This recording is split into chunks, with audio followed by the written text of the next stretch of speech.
Have you ever found yourself wondering, why is love so easy for everyone else and so elusive for me? You watch people fall in love, get engaged, start families, while you're still stuck asking if there's something wrong with you. Let me start by saying this: there's nothing wrong with you. You are not broken. You are not unlovable. You are not late, but you are likely looking in the wrong place, asking the wrong questions, or holding on to ideas that are keeping love out of reach. Today, I want to talk about the real reason you haven't found love yet. And no, it's not because of your looks, your past, your standards, or your bad luck.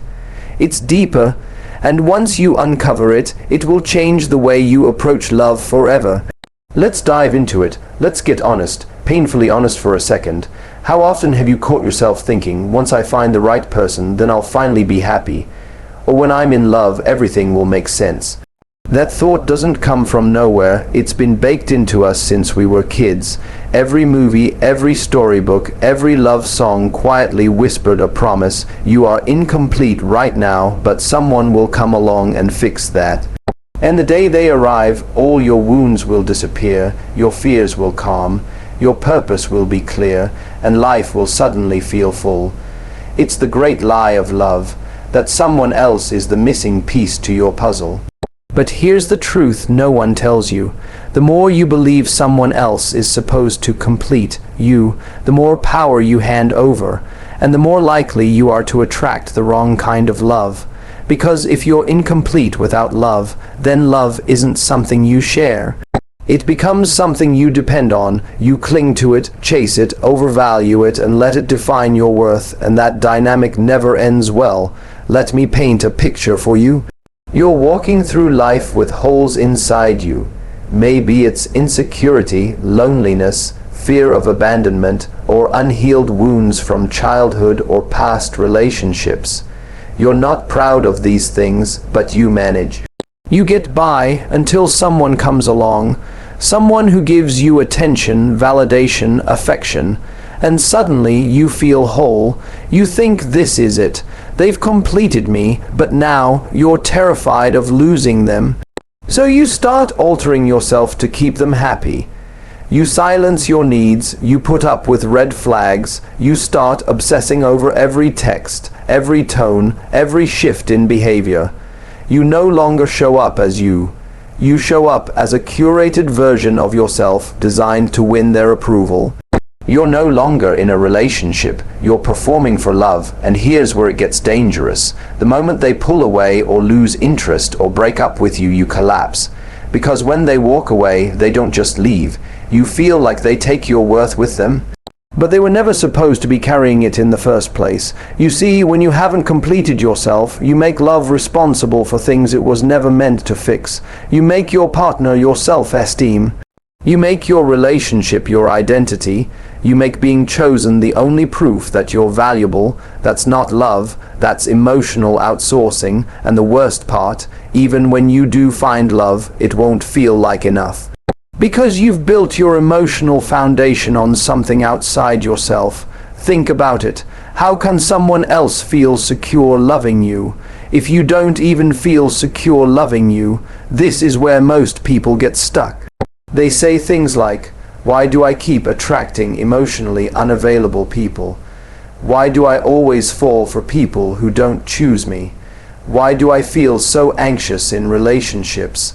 The answer often isn't about the people you're dating. It's about how you're showing up.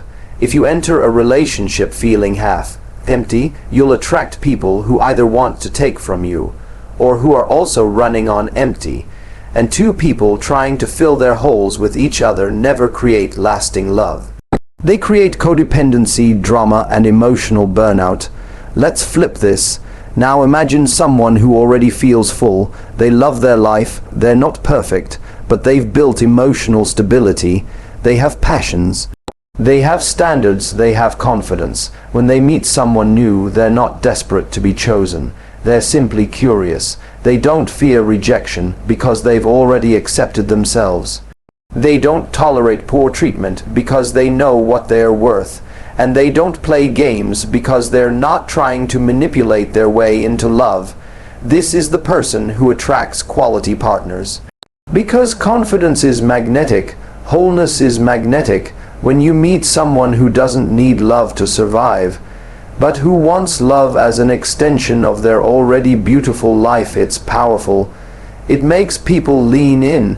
And it raises the bar for what love looks like. So the question isn't, why haven't I found love yet? The better question is, am I living a life I'd want to share with someone else? Because if love is the only thing that will make your life exciting, you're not ready for love. You're ready for healing. Let's take it one level deeper.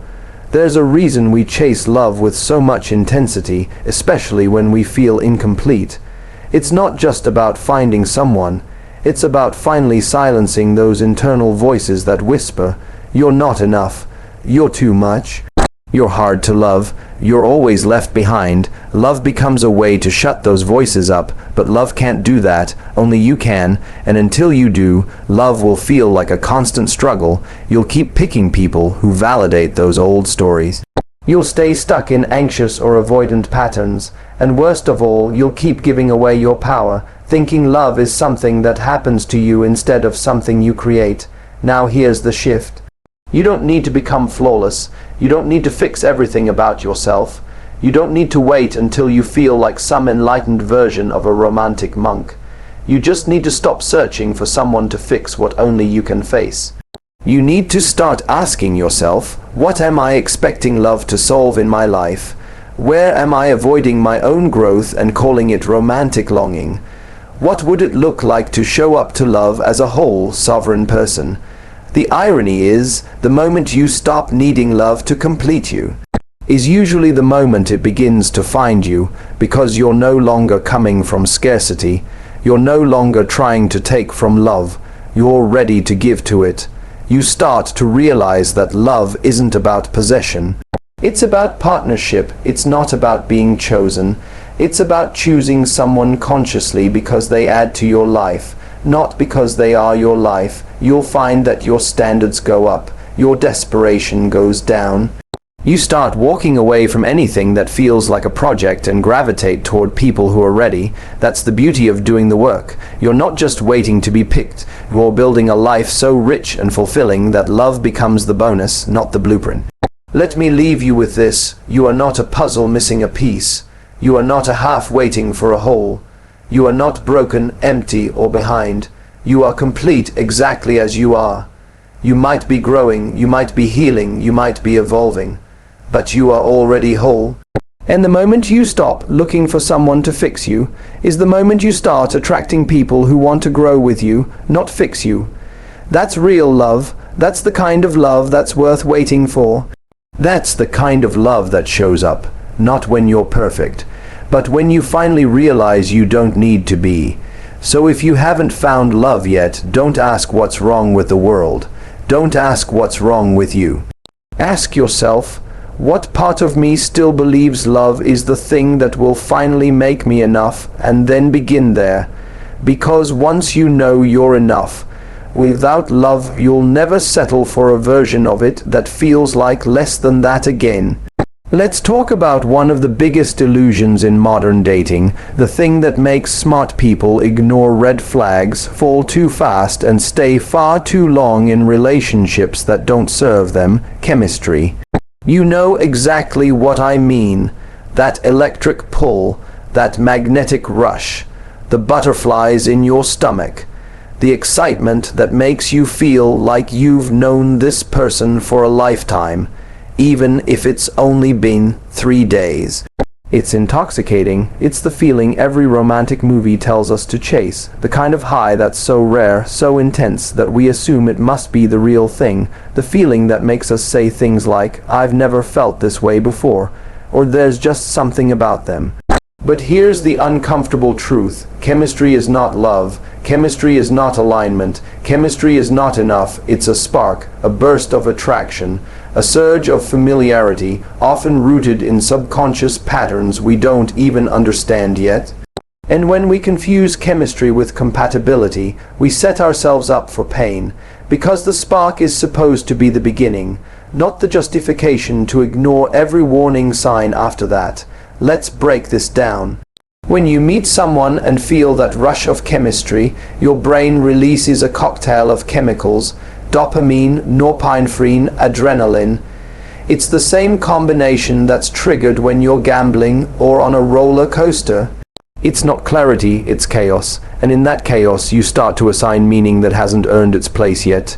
You say, "I just know they're the one," but you don't. You just feel something, and feelings, while powerful, aren't always wise. That's how we fall into cycles where we chase intensity over consistency, where we keep falling for people who give us adrenaline instead of security, where we're drawn to unavailable, mysterious, or emotionally erratic people, because their unpredictability fuels the drama we mistake for passion. And the worst part, we overlook the people who are actually right for us, the kind, steady, emotionally available ones who show up consistently, because they don't give us that same high. We say things like, "They were really nice, but I didn't feel a spark. It just felt too easy. I need more excitement," but what we really mean is, "It felt unfamiliar, it felt calm, it felt safe," and that scared me, because many of us grew up learning that love feels like anxiety, like chasing, like proving, like earning someone's attention or affection. So when we meet someone who doesn't make us work for it, someone who sees us, values us, and shows up consistently, it confuses our nervous system. Our brain doesn't recognize it as love. It recognizes it as boring. But love isn't supposed to be a game. It's not supposed to feel like survival. Compatibility is what gives love a home to grow in. Chemistry is just the match. Compatibility is the wood, the oxygen, the protection that keeps the flame alive, and here's where it gets really important. Compatibility isn't just about shared hobbies or liking the same movies. It's about alignment in core values. It's about emotional safety. It's about how you handle conflict, how you communicate, how you support each other through real life. Not just date nights and flirty texts. You need to ask yourself, can we talk openly when we disagree? Do we want the same kind of life in 5 years? Do they make me feel seen, respected, and safe? Can we build something together, or are we just caught up in attraction? Because when the high of chemistry fades, and it always does, what's left? Too many people find themselves waking up 6 months, a year, even 5 years into a relationship wondering, how did I end up here? They were so caught up in how someone made them feel that they never stopped to ask who that person actually was. Do your values match? Do your communication styles click? Do you both want the same kind of relationship? Chemistry blinds us, compatibility grounds us, and the real test of a relationship is not how it starts, it's how it functions when life gets hard. When someone you love gets sick, when there's job loss, when stress hits, when parenting decisions have to be made, when aging parents need care, when life isn't sexy and it's just Tuesday night and the dishwasher broke and you're tired. Chemistry doesn't help you in those moments. Compatibility does. Let's talk about what real compatibility looks like. It looks like emotional safety. You don't have to walk on eggshells. You don't have to guess how they're feeling or decode every text. You know where you stand. It looks like shared values. Maybe you don't like all the same music or hobbies, but you align on the big things: honesty, growth, commitment, kindness. It looks like shared effort. You're not the only one initiating, planning, communicating, or apologizing. You're both invested. You both show up. It looks like freedom. You don't lose yourself in the relationship. You're encouraged to grow, to pursue your passions, to be you. And yes, compatibility also includes emotional connection and attraction, but those things are rooted in trust, not just adrenaline. You deserve a relationship where the peace outweighs the passion, where consistency is the norm, not a reward for good behavior. And let's be honest, sometimes the most compatible people don't knock you off your feet on day one. Sometimes it's a slow burn. Sometimes love grows through presence, not performance. But because we're addicted to the spark, we overlook the real thing in favor of the fantasy. So here's the challenge. Start unlearning your addiction to chemistry. Start recognizing when your attraction is rooted in chaos or familiarity, not alignment. Start asking better questions. Not how do they make me feel, but who are they and how do they treat people? Do our lives fit? Start noticing when you're confusing being anxious with being in love. Because butterflies are fun, but they can also be a warning. Sometimes those butterflies are your nervous system reacting to unpredictability, not connection. And I know what you're thinking, but I want both. I want chemistry and compatibility. You're right, you should want both. You don't have to settle for a relationship that feels like a spreadsheet. You don't have to date someone who feels like a friend with no fire. But here's the key: let compatibility be the filter and chemistry be the bonus. Lead with connection, shared values, trust, and emotional availability. And if the chemistry follows, amazing.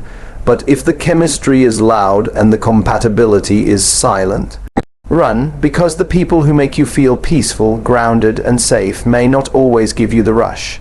But they'll give you something far more powerful: sustainability. They'll give you love that lasts longer than a first kiss. Love that shows up when it's inconvenient. Love that evolves with you, grows with you, and never makes you question your worth. And in a world addicted to highs, that kind of love is rare and worth protecting. So the next time you say, "I just didn't feel a spark," ask yourself, is that really a sign they're not right for me? Or is it a sign that my definition of love needs to evolve? Because sparks are fun.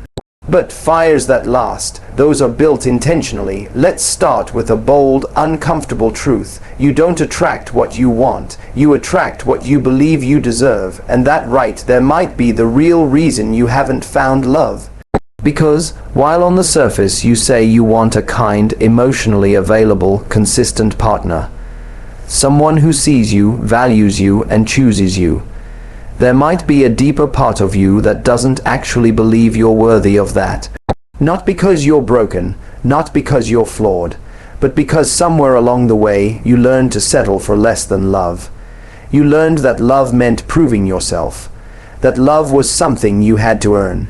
That love was inconsistent, that love was conditional, and now, whether you're conscious of it or not, you are repeating that same script over and over again, dating people who feel familiar, not necessarily healthy. It's not because you're weak, it's because your subconscious is trying to protect you. Let me explain. Your subconscious mind is obsessed with familiarity. It doesn't care if something is good for you. It only cares whether it's known. And if the kind of love you were exposed to growing up was unpredictable, emotionally distant, or came with strings attached, that becomes your emotional home. It becomes the model of love your body recognizes. So even when someone shows up who is kind, present, and emotionally available, it doesn't feel right, it doesn't feel safe, it feels unfamiliar, so you push it away. You say things like, "They're too nice," "There wasn't any spark," "They're boring." But in reality, your nervous system is reacting with, "I don't know what to do with this. I'm not used to being loved this way." On the flip side, when someone gives you mixed signals, withholds affection, or makes you feel like you need to prove your worth, you get hooked, you chase, you perform, because your body says, "Ah, yes, this is the love I recognize, this is how it's supposed to feel." You are not addicted to the person, you're addicted to the emotional experience they give you. And until you break that pattern, you will continue to subconsciously choose people who confirm the beliefs you carry deep down. If you believe you're hard to love, you'll be drawn to people who make you fight for their attention. If you believe you're not enough, you'll tolerate people who breadcrumb you, who can't commit, who never fully choose you. If you believe love always ends, you'll sabotage good relationships, or choose people who are never really available in the first place. And here's the catch. Most of this happens silently, invisibly, without your awareness. It's why people stay stuck in the same painful relationship patterns for years. They think they're just unlucky in love, but luck has nothing to do with it. They are unknowingly searching for someone who matches their deepest fears, so they can relive the pain they haven't yet healed. It's not logical, it's emotional. It's why you can date 10 different people and somehow feel the same heartbreak every time. The same anxiety, the same chasing, the same loneliness. It's because the face is different, but the wound is the same. So what do you do? How do you break the cycle? You begin by becoming aware of the story you're still carrying. Ask yourself, what do I believe about love? Do I believe love is safe? Or do I believe it's something that will eventually hurt me? Do I believe I'm worthy of being chosen? Or do I believe I have to earn it every time? Am I open to love that's calm and kind? Or am I addicted to love that's chaotic and dramatic? The answers might sting, but they'll also set you free. Because once you see the pattern, you can't unsee it. And then the real work begins. It's not about blaming your parents or your ex or society. It's not about staying stuck in the pain. It's about understanding why you've been choosing the love you've been choosing and gently, bravely rewriting that story. You start by learning to reparent the parts of you that were taught love meant abandonment, criticism, or inconsistency. You start by speaking to your inner child and saying, you don't have to chase love anymore, you are already enough. You start by choosing peace over adrenaline, connection over chaos, truth over fantasy, and yes, it will be uncomfortable at first. Healthy love might feel boring at first. It might not give you the butterflies. It might not sweep you off your feet, but that's because your nervous system is recalibrating. It's learning that love can be consistent, that love can feel calm, that love doesn't have to hurt to be real. And when you start to feel safe in safety, everything changes. You start noticing the red flags earlier. You stop entertaining emotionally unavailable people. You stop negotiating your worth. You stop performing. You show up as your full self, flaws, boundaries, brilliance, and all. You become magnetic, not because you're chasing love, but because you are love. Because you've filled yourself up so fully, you're no longer available for anything that drains you. The people you once obsessed over, they no longer excite you. The relationships you once fought for, you now walk away from with grace. The idea that love should feel like pain, it becomes foreign.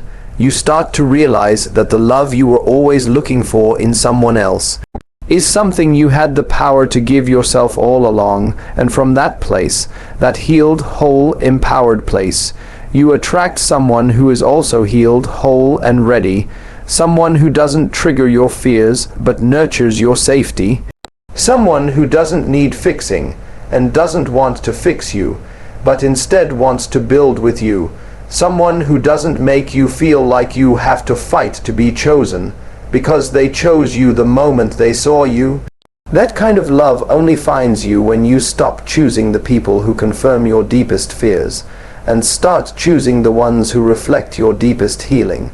And that begins not in your next relationship, but in the one you're building with yourself. Let me leave you with this. If you've been wondering why love keeps hurting, why it always feels like you're not enough, why the people you want don't want you, and the ones who want you don't excite you, it's not because something is wrong with you. It's because your deepest fears have been running the show, but now you're aware, now you see it, and that means you have a choice to pause before you chase, a choice to notice who your heart is drawn to and ask why. A choice to stop entertaining love that feels like survival. A choice to believe that you are worthy of calm, steady, soul, deep love, not because you earned it, but because you exist, because you're healing. And because you finally understand that love isn't about fixing your brokenness. It's about being seen in your wholeness. So, what's the real reason you haven't found love? It's not because love is hiding from you. It's not because you're unlucky. It's not even because you're choosing the wrong people, though that may be true on the surface.